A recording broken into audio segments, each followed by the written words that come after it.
Visakha steel plant కోసం పోరాటం కొనసాగుతోంది. విశాఖలో ఉక్కు పరిరక్షణ పోరాట కమిటీ ఆధ్వర్యంలో రాస్తారోకో నిర్వహించారు. 1300 రోజులకు పైగా నిరాహార దీక్షలు కొనసాగుతున్నాయి. విశాఖ ఉక్కు పరిశ్రమను ప్రభుత్వ రంగంలోనే కొనసాగించాలని, విశాఖపట్నం సెయిల్లో విలీనం చేయాలని డిమాండ్ చేశారు.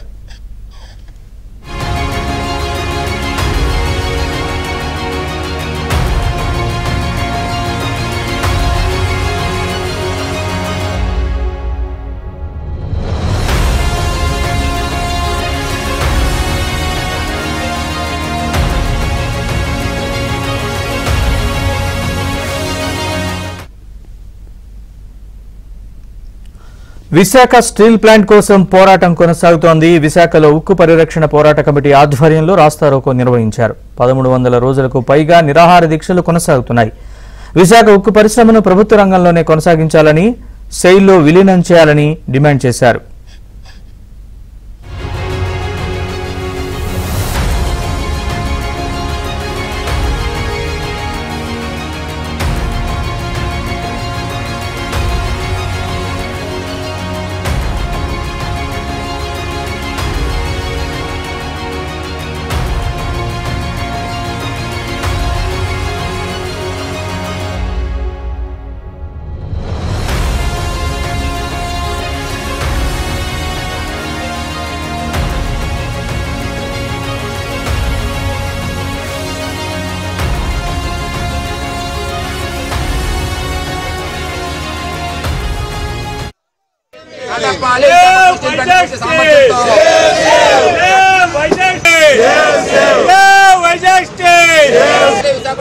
పూర్తి సామర్థ్యంతో కలపాలి Visakhapatnam steel plant సెయిల్లో.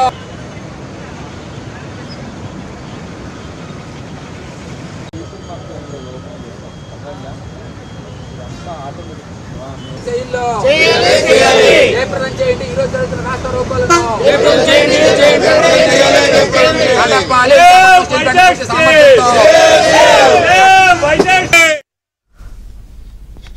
Visakha steel plant కోసం పోరాటం కొనసాగుతోంది. విశాఖలో ఉక్కు పరిరక్షణ పోరాట కమిటీ ఆధ్వర్యంలో రాస్తారోకో నిర్వహించారు.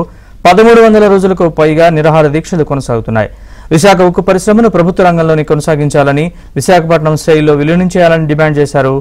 ఇదే అంశానికి సంబంధించిన పూర్తి వివరాలు మా ప్రతినిధి సతీష్ లైవ్ లో మనకు అందిస్తారు. సతీష్, చెప్పండి, విశాఖ ఉక్కు పరిరక్షణ పోరాట కమిటీ ఆధ్వర్యంలో నడుస్తున్న నిరాహార దీక్షలకు సంబంధించిన పూర్తి అప్డేట్స్. వాయిస్ రావట్లేదు సతీష్.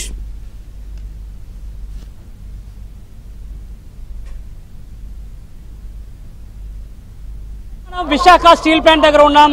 1307 రోజుల నుంచి కూడా ఈ రోజు నిరాహార దీక్షలు చేస్తున్నప్పటికీ కూడా కేంద్రంలో ఎటువంటి వైఖరి రాలేదు. ఈ రోజు రాష్ట్ర వ్యాప్త రాస్తారోకోనికి పిలుపునివ్వడం జరిగింది. విశాఖ స్టీల్ ప్లాంట్ ను సెయిల్లో విలీనం చేయాలంటూ, అదేవిధంగా పూర్తి సామర్థ్యంతో నడపాలంటూ కూడా స్టీల్ ప్లాంట్ కార్మిక ఉద్యోగ సంఘాలందరూ కూడా ఈ రోజు రోడ్డుపై కూర్చొని రాస్తారోకో చేస్తున్నారు. ప్రస్తుతం మనతో పాటుగా ఉక్కు పరిరక్షణ పోరాట కమిటీ సభ్యులు ఉన్నారు. అయోధ్యరామ్, ఆయన అడిగి విషయాలు తెలుసుకుందాం. సార్, 1307 రోజుల నుంచి చేస్తున్నారు. కేంద్రంలో ఎటువంటి వైఖరి లేదు. ముందు వాళ్ళు మొండి వైఖరితో ముందుకు వెళ్తున్నారు. ఏంటి అసలు కేంద్రం ఎందుకు ఇటువంటి పరిస్థితిని, ఇటువంటి అడుగులు వేస్తుంది అనిపిస్తుంది? విశాఖ ఉక్కు తెలుగువాడి హక్కు అంటూ 1307 రోజుల నుంచి ఉద్యమాలు నడుస్తూ ఉన్నాయి. దీనికి 50 మంది తెలుగు ప్రజలు కూడా మద్దతు ఇచ్చి ఉన్నారు. రాష్ట్రంలో ప్రభుత్వం మారింది. కేంద్రంలో బటాబటీతో మోడీ గారి ప్రభుత్వం 3వ వచ్చింది. విశాఖపట్నం స్టీల్ ప్లాంట్ ఎంతో మంది మహానుభావుల త్యాగాలతో, నిర్వాసిత త్యాగాలతో వచ్చిన కర్మాగారాన్ని మూసేసి అమ్మేద్దామని చెప్పేసి ప్రభుత్వం అనుకుంటా ఉంది. దానికోసం రోజుకి 21,000 టన్నులు తీయాలని నాటు మెటల్ని 5,000 తీయమని ఆర్డర్ వేసింది ప్రభుత్వం నిన్న. ఇది కుట్ర కాదా? ప్రజల ఆస్తి ప్రభుత్వ ఆస్తిగా ఉండాలి, ప్రజల ఆస్తిని ప్రభుత్వ ఆస్తి కాదని చెప్పేసి ఆదానికి అంబానీకి ఇద్దాం అనుకుంటే ఇది నీ బాబు గారి సొత్తు కాదని చెప్పి తెలియజేస్తా ఉన్నాం. ఆ నేపథ్యంలో ఈరోజు రాష్ట్ర వ్యాప్తంగా జిల్లా కలెక్టర్ కార్యాలయాల దగ్గర, మండల ఆఫీసుల దగ్గర, ప్రతి పట్టణంలో కూడా రాస్తారోకోలు జరుగుతూ ఉన్నాయి. ప్రజా పోరాటంతో వచ్చిన కర్మాగారాన్ని ప్రజా పోరాటంతో నిలబెట్టుకోవడం కోసం చేసి ఈ కార్యక్రమంలో ప్రతి ఒక్క తెలుగుడు కూడా మద్దతు ఇచ్చున్నాడు. వారికి ధన్యవాదాలు తెలియజేస్తా ఉన్నాం. అదే సందర్భంలో స్టీల్ ప్లాంట్ అనేది ప్రభుత్వం కొనసాగడం కోసం మేము ఒత్తిడి చేస్తామని చెప్పేసి ఉద్యమాలతో పోరాటంతో కర్మాగార పోరాటం కాపాడుకుంటామని చెప్పేసి హెచ్చరిక చేస్తా ఉన్నాం.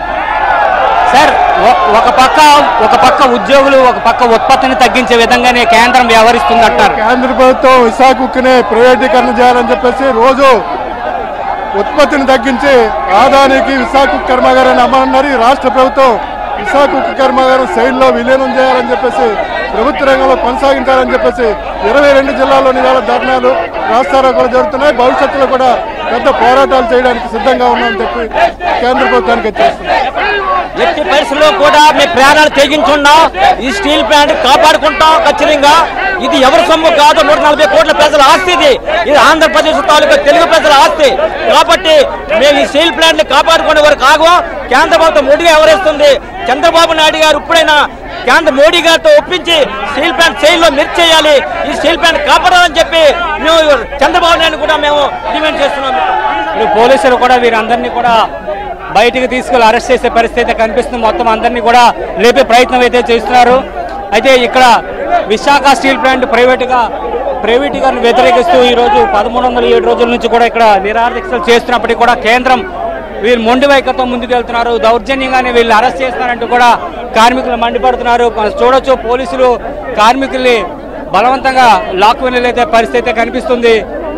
రాస్తారోకో రాష్ట్ర వ్యాప్తంగా పిలిపించిన నేపథ్యంలో ఈరోజు ఇక్కడ అరెస్టుల పర్వం కొనసాగుతుందని చెప్పుకోవచ్చు.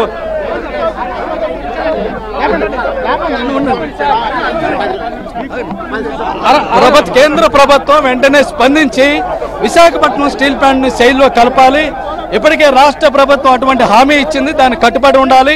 కేంద్ర ప్రభుత్వం దీన్ని పూర్తిగా మూసివేయటం కోసం, అమ్మివేయటం కోసం తీవ్ర ప్రయత్నం చేస్తుంది. ఉత్పత్తి దారుణంగా దెబ్బతీసింది. అనేక డిపార్ట్మెంట్లు కూడా మూసివేసింది. భూముల అమ్మకానికి అనేటువంటి పెట్టడానికి అన్ని సిద్ధం చేసింది.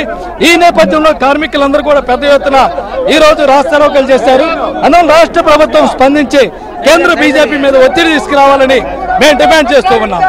ఉద్యోగులు ఉత్పత్తిని తగ్గించే విధంగా కేంద్ర వ్యూహాత్మకాన్ని ముందుకెళ్తున్నట్టున్నారు. ఏంటి? కేంద్ర ప్రభుత్వం కావాలని 3 బ్లాస్ట్ ఫర్నేసులు ఉంటే పూర్తి స్థాయిలో ఉత్పత్తి రన్ చేయకుండా 2 బ్లాస్ట్ ఫర్నేసులను ఆపేసి ఒక బ్లాస్ట్ ఫర్నేస్ చేసి తీవ్ర సంక్షోభం ఎట్లా పడితే కుట్ర పడుతుందండి. దీనికి వ్యతిరేకంగా రక్షించుకోవాల్సిన బాధ్యత రాష్ట్ర ప్రభుత్వాన్ని. రాష్ట్ర ప్రభుత్వం వెంటనే స్పందించి కేంద్ర ప్రభుత్వ కుట్రలను పసిగట్టి కేంద్ర ప్రభుత్వం వ్యతిరేకంగా పోరాడాలని విజ్ఞప్తి చేస్తున్నామండి.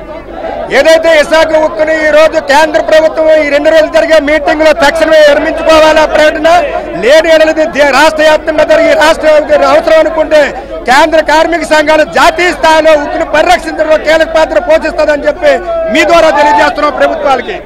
అందరికీ నమస్కారం. మీరు రోజు ఏదైతే రాష్ట్ర గవర్నమెంట్ తెలుగుదేశం పార్టీ రావడం జరిగింది, ఆ లాస్ట్ టైం చంద్రబాబు వచ్చి చెప్పడం కూడా జరిగింది, అలాగే పవన్ కళ్యాణ్ చెప్పడం జరిగింది. కాబట్టి తప్పకుండా గవర్నమెంట్ చర్య తీసుకుని కంపల్సరీ ప్లాంట్ కాబట్టి బాధ్యత మేము తీసుకుంటామని చెప్పి తెలియపరుస్తున్నాం. ఈ ఉద్యమాన్ని చూసానే సరే గత ప్రభుత్వాల గురించి విమర్శించకుండా ప్రస్తుత ఎన్డీఏ కూటమి తాలూకా పార్లమెంట్ సభ్యులు, శాసనసభ్యులు స్పందించి ఈ ప్రైవేటీకరణకు వ్యతిరేకంగా జరుగుతున్న ఉద్యమాన్ని దృష్టిలో పెట్టుకుని తక్షణమే ప్రధానమంత్రి గారి దగ్గర అపాయింట్మెంట్ తీసుకుని దీన్ని నిలుపుదల చేయాలని పోరాట కమిటీ ద్వారా డిమాండ్ చేస్తా ఉన్నాం. చూడొచ్చు, పోలీసులు కూడా మొత్తం అందరినీ కూడా బలవంతంగా అరెస్ట్ చేసే పరివైతే కనిపిస్తుంది. మొత్తం ఈరోజు రాష్ట్ర వ్యాప్తంగా రాస్తారోకోకు పిలుపునివ్వడం జరిగింది. ఇందులో భాగంగానే ఈరోజు స్టీల్ ప్లాంట్ మెయిన్ గేట్ ఎదుట అందరూ కూడా ఈరోజు పిలుపునివ్వడం ప్రస్తుతం కార్మికులు ఉన్నారు, అదేవిధంగా కార్మిక సంఘాల నేతలు ఉన్నారు. వారిని అడిగి మరిన్ని ప్రయత్నాలు తెలుసుకుందాం. ఉదయం నుంచి కూడా రాస్తారోకో చేస్తున్నారు. వీరిని అరెస్ట్ చేసి సార్ ఏంటి చూడొచ్చు, మొత్తం అందరినీ కూడా పోలీసులు అరెస్ట్ చేసే పరిస్థితి కనిపిస్తుంది. ప్రస్తుతం మనతో పాటుగా నరసింహరావు ఉన్నారు. సార్ చెప్పండి, ఏంటి పోలీసులు ఎందుకు బలవంతంగా అరెస్ట్ చేస్తారు? ఇక 3 ఏళ్ల నుంచి ఎప్పుడు కూడా పోలీసు జోక్యం అనేది లేదు. ఫస్ట్ టైం స్టీల్ ప్లాంట్ ఉద్యమం మీద పోలీసు ఉక్కుపాదం మోపుదాం అనుకున్నారు. అదే ఏ ప్రభుత్వానికైనా పతనానికి నాంది. ఏ ప్రభుత్వానికైనా విశాఖ ఉక్కు ఆంధ్రుల హక్కు, విశాఖ ఉక్కు ఆంధ్రుల హక్కు, విశాఖ ఉక్కు ఆంధ్రుల హక్కు, విశాఖ ఉక్కు ఆంధ్రుల హక్కు.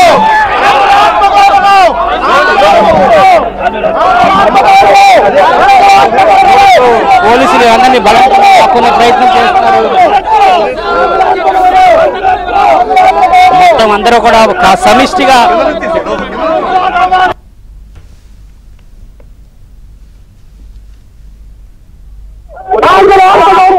అందరూ కూడా కూడా ఇక్కడ పోలీసులు వీరిని అరెస్ట్ చేసే ప్రయత్నం చేస్తున్నారు. వీరిని మాత్రం అడ్డుకునే విధంగా కూడా కార్మిక ఉద్యోగ సంఘాలు అందరూ కూడా మూకుమ్మడిగా ఒక్కసారిగా వాళ్ళు పట్టుకునే ప్రయత్నం చేస్తున్నారు. ఒక పక్క పోలీసులు, మరోపక్క కార్మికులకు ఇక్కడ యుద్ధ వాతావరణం నెలకొందని చెప్పుకోవచ్చు. ఈరోజు రాస్తారోకోకి పిలుపునివ్వడం జరిగింది. ఒకటే వాళ్ళ నినాదం, విశాఖ ఉక్కు మేము ప్రైవేటీకరణ చేస్తే ఊరుకునే ప్రసక్తి లేదు, దీనికి ఎంతకైనా మేము ముందుకెళ్తామని చెప్తున్నారు. అదేవిధంగా మనం చూడొచ్చు పోలీసులు అరెస్టులు అయితే చేసే పరిస్థితి అయితే కనిపిస్తుంది. మరోపక్క మనం చూస్తే ఉదయం నుంచి కూడా స్టీల్ ప్లాంట్ మెయిన్ గేట్ ఎదుట ఉక్కు పరిరక్షణ పోరాట కమిటీ ఆధ్వర్యంలో ఈరోజు రాస్తారోకోను పిలుపునివ్వడం జరిగింది. పోలీసులు అదేవిధంగా సిఎస్ఎఫ్ అందరూ కూడా భారీగా మోహరించారు. అయితే పోలీసులు కూడా వారిని నిలువరించే ప్రయత్నం చేస్తున్నారు. మొత్తం అందరూ కూడా సార్ ఏం సార్ ఇప్పుడు అరెస్టులు ఏమైనా ఉన్నాయా సార్? వీళ్ళు ఏమైనా మామూలుగా నా గొంతే పనిచేయట్లేదు, నన్ను మాట్లాడు. అయితే పోలీసులు మాత్రం దీనిపైన మాట్లాడేందుకు నిరాకరిస్తున్నారు. ఉదయం నుంచి కూడా ఈ కార్మిక ఉద్యోగ సంఘాల నేతలందరూ కూడా ఈ రాస్తారోకోలో పాల్గొన్నారు. పోలీసులు వారిని అరెస్ట్ చేసే పరిస్థితి అయితే కనిపిస్తుంది. మొత్తం కార్మిక ఉద్యోగ సంఘాల నేతలందరినీ కూడా అరెస్ట్ చేసే ఇక్కడ పరిస్థితి మన దృశ్యాన్ని చూడొచ్చు. అయితే ఒక పక్క వారు చెప్తుందంటే కేంద్రం మాత్రం దీన్ని వ్యూహాత్మకంగా ముందుకెళ్తుంది. 1307 రోజుల నుంచి మేము నిరసనలు చేస్తున్నప్పటికీ కూడా కేంద్రం దీన్ని పరిగణలోకి తీసుకోవటం లేదు. కావాలనే వ్యూహాత్మకంగానే వీటిని ఉత్పత్తిని, ఉద్యోగం తగ్గించే విధంగా కొత్త ప్రణాళికలు తీసుకొస్తున్నారు. వారిని ఉత్పత్తిని తగ్గించే విధంగా కూడా ఇక్కడ బ్లాస్ట్ ఫర్నేసులు కూడా కావాలనే వీటిని పని చేయకుండా వాటిని ఉంచుతున్నారు అనేది ఉద్యోగ సంఘాల నేతలు అయితే చెప్తున్నారు. చూడొచ్చు మనం పోలీసులు బలవంతంగా వారిని జీపులోకి లాక్కెళ్లే పరిస్థితి కనిపిస్తుంది. అంటే వీళ్ళు చేస్తున్న ఈ యొక్క రాస్తారోకో కార్యక్రమానికి వీళ్ళు అడ్డుకునే విధంగానే పోలీసులు వ్యవహరిస్తున్నారు చెప్పుకోవచ్చు. పోలీసులు కూడా భారీగా స్థాయికి చేరుకున్నారు. కానీ తోడు విశాఖ ఉక్కు మాత్రం ఒక పక్క వీళ్ళు చెప్పింది ఏంటంటే మా నినాదం ఒకటే, విశాఖ ఉక్కును సాధించుకుని తీరుతామని చెప్తున్నారు. అది ఇక్కడ పరిస్థితిని చెప్పుకోవచ్చు.